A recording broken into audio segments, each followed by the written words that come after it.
Well, Bhavik, thank you so much for helping my project. So good to see you. I know you used to work at the same company I do. Yeah, it's been wonderful to see you, Nathan, as well. Yeah. So, let's start off with maybe you saying a little bit about yourself. Where do you live, and what are your hobbies, and what do you do, and that type of thing. Sure. Yeah, absolutely.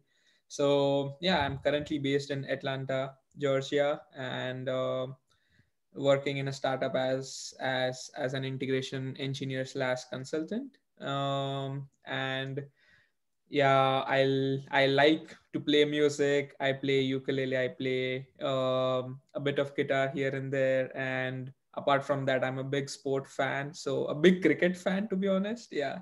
So yeah, during my weekends, that's what I do, like have my cricket matches for my club over here in Atlanta. So that's what I do.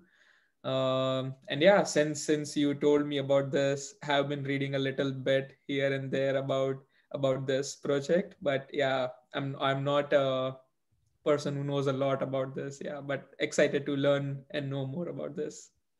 Well, then you're the ideal person I want to talk to. My original plan was to go up to people at Starbucks and ask them. But going up to random strangers since March has not been a possibility. Yeah, definitely. Yeah, since stuck at work from home. Yeah, all the time. Yep. Yeah. Um. So, what do you think it would be like playing cricket on the moon?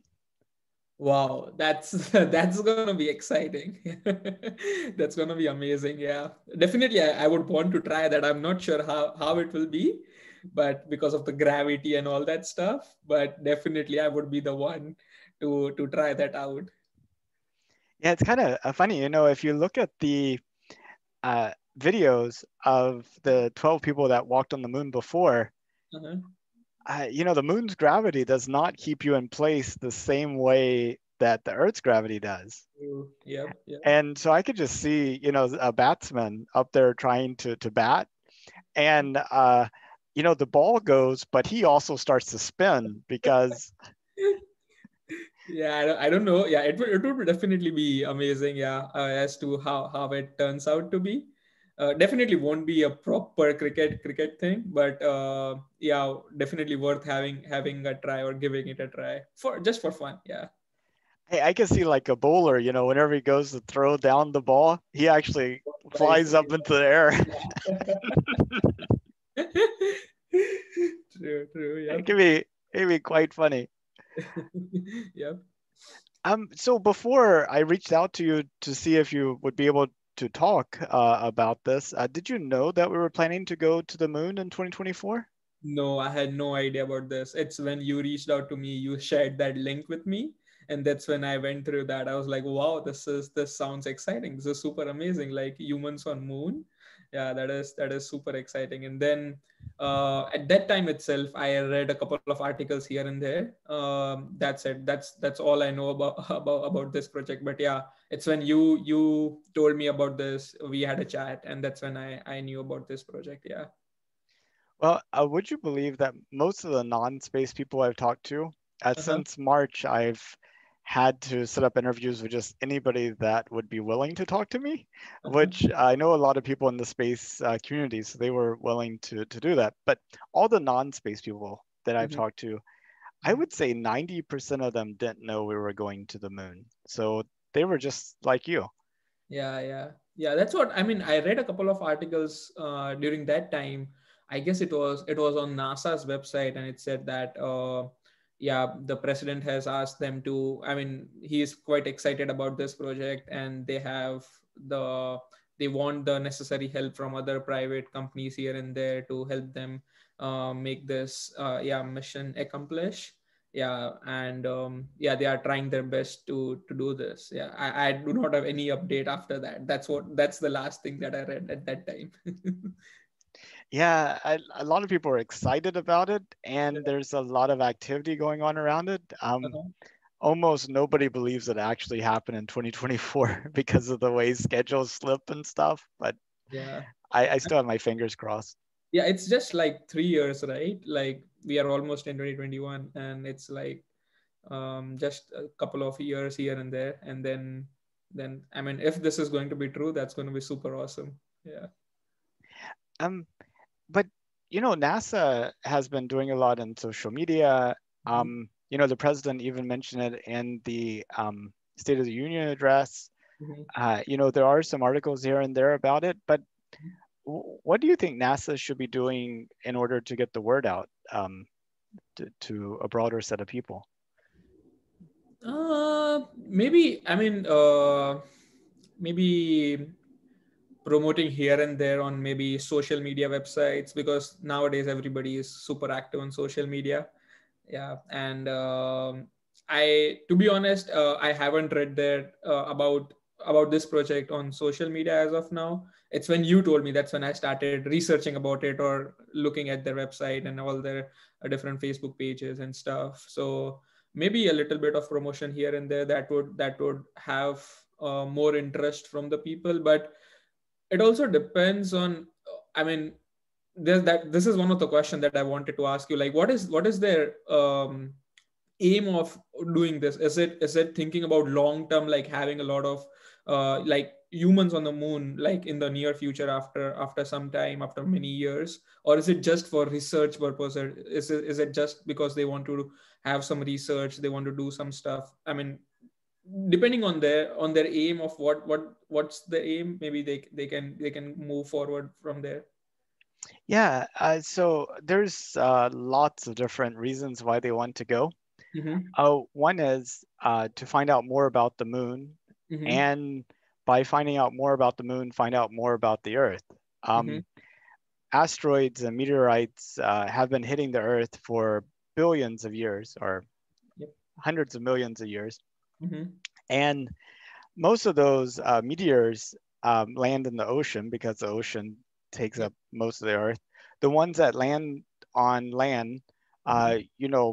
don't last that long because you have weathering and the vegetation grows over it and stuff like that. Mm-hmm. However, on the moon, there's really no atmosphere and Yep. there's no weathering, there's no nature. So Mm-hmm. the moon provides like a historical record of all of these asteroid events that have hit the Earth.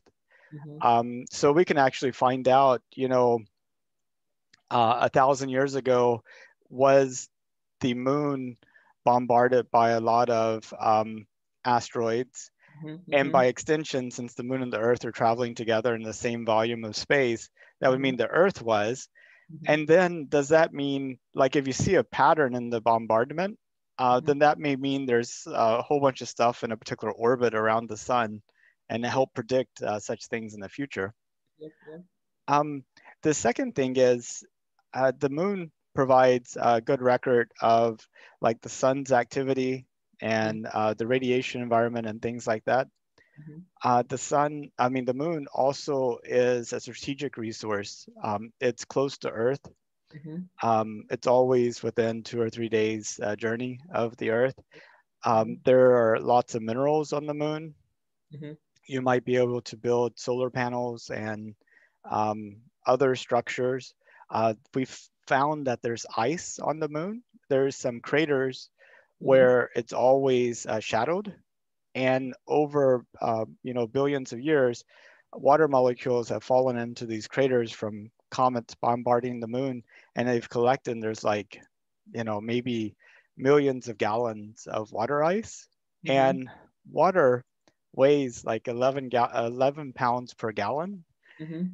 It'd cost you right now probably about $1 million per gallon to get to the moon. So if you have it on the moon already, it's really good. So this is good for drinking, good for growing, food, Yep. plants. Great. You can break it apart into hydrogen and oxygen using electrolysis. You could breathe the oxygen. You could take Nice. the hydrogen and oxygen and turn them into liquid state and use as rocket fuel. Mm-hmm. So it's like a strategic resource. Mm-hmm. And so if you want to do other things in space, having access to this resource makes it cheaper and easier. Mm-hmm. Now, thinking like long term, um, the sun is emitting energy in all directions. Mm-hmm. And if you think about like the sphere that the Earth's orbit is in, only about 1/700th billionth of the sun's energy falls on the Earth. Wow. So if you could create solar panels that are orbiting the Earth or in the orbit of the Earth, you could capture more of that energy. More energy. True. And True. if you built those solar panels on the moon, Mm-hmm. then you wouldn't have to do anything on the Earth. And so potentially we have unlimited energy up there, Mm-hmm. and energy allows for us to transform materials from one thing to another, allows for us to make things, allows for us to power our data processing Mm-hmm. things. I mean, can you imagine having a data center hooked Oh. up to these solar panels in the sky, and any type of like batch processing you want to do, you could just send the job off. Uh-huh. All the processing happens locally. You're using the shadow side of your spacecraft to cool, and you're just radiating the heat, and you're collecting the sun's energy, and you have zero utility bill. Right Yep. now, doing that would be prohibitively expensive, to launch from the Earth. Mm-hmm. But if Mm-hmm. you had a mining operation and manufacturing operation on the moon, Mm-hmm. potentially that becomes way more cheaper. Yeah. Correct. So that's sort of those are some of the reasons. A lot of people want to see people go to Mars, as like a first. Mm-hmm. And you know, in order to go to Mars, those people are going to have to be able to live by themselves for like 2 years in a Mm-hmm. very harsh environment, Correct. handle any type of contingency that comes up. Something Mm-hmm. goes wrong with the spacecraft, a crew member gets sick, a crew member goes crazy. that's that's a possibility. Or any other, they lose communication with the Earth. They'll need to be able to handle that. The moon provides a good way to test not only the actual technology of like the spacecraft and what have you, but also the people and the soft technologies as well. Correct. So those are some of the reasons. There's many more I could go into, Yeah. but those are the ones that make the most sense to me, at least. Mhm. Definitely, yeah. That is super exciting too. I mean, I never thought of all this stuff until you told me right now. So yeah, that makes a lot of sense. I mean, if everything is possible, but how long do you think will it take for, if it's possible and if it's successful, if everything is fine? How long do you think this is all gonna take until we have everything in place? Like not everything, but at least something in place. Yeah, so the last time that we actually landed anything on the moon, I think was in the 1970s. 72, yeah, something. So the last time we had people on the moon was 1972. The Chinese have landed things on the moon over the past couple of years. Mhm. So there's also this geopolitical thing, right? Whoever's there first gets to control it. True. So if the Chinese are there and we're not there, Mhm. later on, uh, we may want to be there but not be able to. It might be like the South China Sea type of situation. Yeah. But so next year, we're going to be landing 2 probes on the moon, and we're Mhm. doing it a little bit different this time. Mhm. Instead of NASA building the lander, building the rocket, and everything, they started something called the Commercial Lunar Payload Services Program. Mhm. Sounds like a long name. But basically, NASA says, we want to get this piece of equipment to the moon. And they have 14 companies that are certified to bid on contracts. And they're Okay. private companies. They say, you have to create the lander, you have to find out how to launch it to the moon. And on Mhm. top of that, all you have to do is get our equipment there. If you want to do something else with that lander, you could do whatever you want to with it. Mhm. And so, like, one of the companies is in Pittsburgh. It's called Astrobotics, Mhm. and they're doing this special thing with DHL, where you can buy a moon box and get something delivered to the moon. And so I'm getting this terabyte micro SD card delivered to the moon next summer. And this video is going to be on that card. So future Wow. generations are going to see what you say after they discover this on the moon and figure out how to um, reconstruct it from all the radiation damage. But other than that, they'll be able to see this video and see what you were thinking before this. But they're planning to land 2 landers on the moon every year for the next 10 years. And Yeah. that provides access to the surface. Mhm. And what we're going to be able to do is have companies figure out what to do with that. To prospect and find out what's there, how to get the material from the moon, how Mm-hmm. to kind of sort it and break it apart into its different components and how to make it into stuff. Mm-hmm. But your question was, when do I think we're going to have this? Yeah. I personally think the 2020s are going to be the space exploration what the 1990s were to the internet. So I think in the next 10 years, it'll be mind blowing where we'll be. Nice, nice. That's exciting to know. Yeah, all this stuff. So how? I mean, another question that arises is like, when they're going to send human to the moon, how long are they planning to do that? I mean, how long will the humans stay there? Or is it just going to be a couple of them, or is it just going to be like random people among us, or is it like astronauts because they are trained to do all that stuff, or is it going to be just random people so that they can go there and see how, I mean, explore stuff over there? Yeah, so there's several things going on. NASA plans to send trained astronauts that Okay. would have been specially selected to go to the moon. And Mm-hmm. they plan to send four. Two of them will stay in orbit, and two of them will go to the surface. And Mm-hmm. they're planning to have like the first missions last maybe half a week to a week. Okay. And then they'll do one mission a year for a few years. Mm-hmm. And then at some point, they'll be able to have them stay longer and longer. Mm-hmm. And maybe by 2028 or afterwards, you'll see people continuously in, on, and about the moon. But Nice. there's also a private thing that's going on. There's a billionaire in Japan Mm-hmm. that's paid SpaceX Mm-hmm. to take him and a group of artists around the moon Wow. in 2023. Um, so SpaceX has been building this completely reusable spacecraft in Boca Chica, Texas, Mm-hmm. which would be able to carry 100 people to space at a time. You Wow. would be able to launch the same craft 3 times a day, just fuel it up and go. Right now, we throw away the spacecrafts that we use. Mm-hmm. And they're planning to manufacture two of these a week. And Wow. so, in a few years, if they're successful at that program, our idea about what's possible will be Mm-hmm. completely different. Yeah. True, true. Yeah, that's nice. I mean, that's what I was curious. How are they going to select people who will be on the moon? Is it because astronauts and all those people are trained to do that, so they know how to survive there. Whereas, like if it's completely random humans, I mean, we do not know how to survive there just in case if something happens. Yeah, definitely train people. Now, the interesting thing is, whenever we went to the moon the first time in 1969, it was a completely American effort. Uh, Mm-hmm. this time, we have Canada, we have the European Space Agency, we have the Japanese Space Agency, and Mm-hmm. a few others that Mm-hmm. are paying for parts of it and building different parts of the project. Mm-hmm. And as in exchange for them contributing their Mm-hmm. financial resources, they might also get to send one of their astronauts. True. So there's this possibility. True, true. So there is no competition in, I mean, basically everybody is a single unit and everybody is contributing for this particular project, right?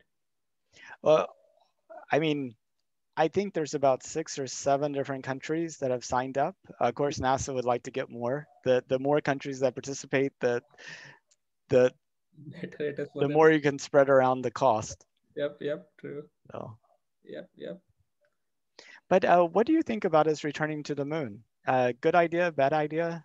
What are your thoughts? I mean, definitely a good idea. Definitely exciting. Uh, I'm while you are speaking, I'm just thinking, just imagining stuff of how it's gonna be there while you are on the moon, like, because I don't know about the gravity and stuff. So, if you are on the moon, if you stay there for a longer period of time, do you think the aging process would change by any chance? I mean, I know it might just be like milliseconds or seconds here and there, but if you stay there for a longer time, will there be a difference in the aging process of how humans feel what it is over here in Earth as compared to moon? I don't know. I mean, yeah, all these questions arise now. Yeah, no, that's a good question. we know there's a lot more radiation, and we know that radiation's bad for people. So I, I tend to think, it'll probably, they will age differently, but not in a positive way. True, true, yeah. Yeah, so I mean, yeah, it's definitely, it's amazing if it's just like a couple of years, like 3 to 4 years from now, it will be wonderful to see that. And if they, as you said, if they keep on doing that, and yeah, if this is like 2020, I mean, this is the year for, this decade is for the moon exploration and the space exploration, that's definitely exciting. Lot of new stuff. I mean, excited to see how everything unfolds, because as you said, like 1990s was the internet thing, right? Internet era. So we now know the power of internet and what all we can do with it. So yeah, it's definitely exciting. Yep. But not everybody agrees with that sentiment. Some people say, we have problems here on Earth like poverty and COVID-19 and Yeah. global climate change. And why are we spending all these resources to put people on the moon and stuff like that? And what are your thoughts about that? I mean, yeah, I definitely agree to what they say about poverty and all that stuff, because for this mission, I'm sure there is the resources that are going to be spent. There is a lot of money, a lot of manpower, a lot of time, and everything that's going to be spent. But at the same time, if we look at the, I mean, as you said, about the benefits of different things that we might end up having on the moon, right? Not now, but let's say after a few years, like 5 years or 10 years, or maybe anywhere down the line, if you compare that, and if you think about that, and if you think that's beneficial, because energy is definitely one of the main resource. I mean, renewable energy, we definitely need more and more renewable energy. So I mean, that's only one aspect of it, that's only one point of it. If there are lot more such positive things, or a lot more advantages of doing this explorations on the moon, I definitely think it's worth it, of giving it a try, because you never know until and unless you give it a try. So I definitely think, I mean, you should at least give it a try once. Yeah. Maybe this decade. Yeah, at least give it a try. Yeah, well, and also, poverty. I wonder how we would fix that. Like, let's say, I mean, like, how would you fix poverty? Like, what's the causes of it? Ah, that's a difficult question. I mean, to definitely, I mean, having more and more jobs definitely helps, for fixing poverty, because and education is another thing which I think definitely helps. I mean, the more people are educated, the more people think the right way, and they can earn well, because whatever you study, it never goes. I mean, it's always helpful. Yeah, somewhere down the line. So education, poverty, and I think this generation, I mean, it will change slowly. It's not going to change right tomorrow. So it is a slow process, and I think, maybe it keeps getting better day by day, because our generation, they definitely have more idea about this as compared to the previous generation. Yeah. Specifically, I know about being in India. I mean, people just thought about, working, just work and earn money, that's it. That was their mindset previously. But right now, people are spending more on education. People want their children and their families to get educated, so that they can earn well down the line. So it's not just like earn money somehow somewhere. It's like get educated, or do something, or have some skill or talent, and then start earning, because that definitely helps you in the longer run, as compared to, yeah. I mean, that's what I know about India. I don't know a lot about, US before I came to US over here. Yeah, so I think it's a drast it's a process that would take some time. It's not like something that would change, tomorrow. Yeah. Yeah, that's true. And I think access to the internet is a Yeah. big part of that. Mhm. Um, have you heard of Starlink? Starlink, no.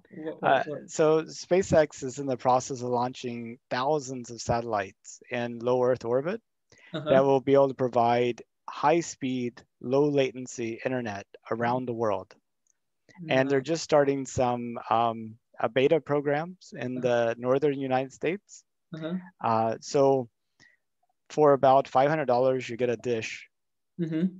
and for like $99 a month, you get gigabit Ethernet, gigabit internet Internet. wherever you are. You don't have to. You just have to have a good view of the sky. Wow. So now um, once it gets fully deployed, a Mhm. village in India will be Mhm. able to be just as connected as like a city in like Japan or in Europe. Yep, yep, true. And on the internet, you can almost learn anything. Anything, yeah. Internet is a big resource. Yeah, it's a definitely, yeah, good helpful resource. And I've also heard about, I know Google was working on a program where it would have parachutes or something in the where in the remote areas where there is no access to the internet. And I think so. I recently heard that I'm not sure, but they did that once successfully in one of the remote places. I'm not sure the name of that place, or I might be wrong, but that's what I knew about this Google program, but not about the Starlink one. Yeah, I think I've seen what you're talking about too, where they have like the big weather balloons and they're Yeah, like yeah, floating up there. that's And what I heard about. Yep. so, if it was safe and affordable, would you go into space? If it was affordable, maybe yes. I would at least go there to explore once and see how it is, because um, now let's say if you are used to the life over here at Earth, and if you are at space, it's going to be different, right? So um, yeah, there are certain factors that come into picture, but definitely I would give it a try once if it's affordable. And I would just be curious to see how the life is over there, how can we as humans adjust over there, how is it going to be over there. So yeah, definitely I would give it a try at least once for sure. Well, that's awesome. Well, I really appreciate your time. Is there anything you wanted to talk about that we didn't get to? No, I think so. Yeah, I definitely will have a lot of questions now. I mean, I'll start searching online for a lot of stuff. Yeah, but thanks a lot for this. I mean, this definitely.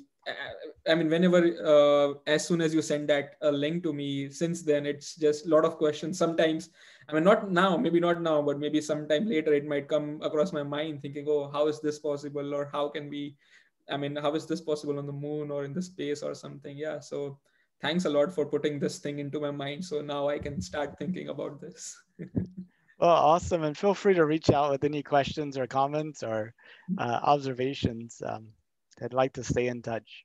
Absolutely, absolutely. Thanks a lot, Nathan. Really appreciate for your time and all the efforts that you are doing this. Would I mean, I was so excited to see that video where you had all the different people that you had spoken to previously. It was so good. And I can't just imagine after, like, in 2024, when you will have this huge collection of everyone that you have interviewed or talked with in one single video. That would be so amazing.